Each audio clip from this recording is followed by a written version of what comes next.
Looking ahead after a violent weekend, a community group that works to make San Antonio safer is worried that we're going to see more shootings just like those this summer. Yeah, so a place called Big Mama's Safe House wants all of us to step up to make San Antonio safer. The Night Team's Lee Waldman reports.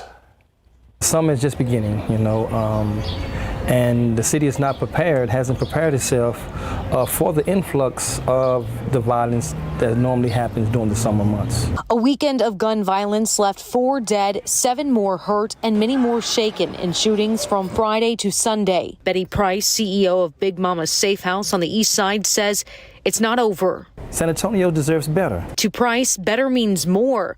The city gave Big Mama's Safe House $100,000 for its community programs aimed at cutting down on gun violence. While grateful, Price thinks it's still not enough.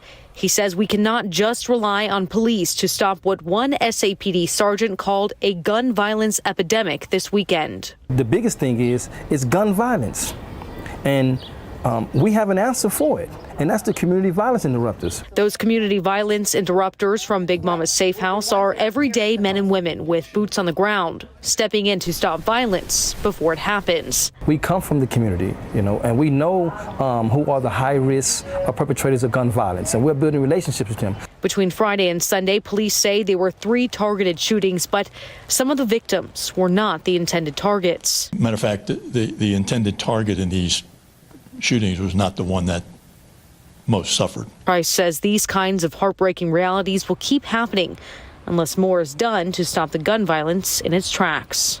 We're going to have a backlash of this violence before we can get ahead of it. But we're doing everything that we can to get ahead of it and to stop it.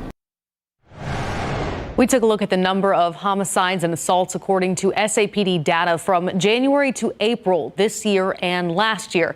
Homicides went up from 55 to 60 from 2022 to 2023, while assaults dropped from 11,343 to 9,476. Now, these numbers are not broken down by shootings versus stabbings or other violent crimes. We here at KSAT 12 News have been doing our own tracking. Since May 22nd, we've covered nearly 20 shootings between then and now. Back to you.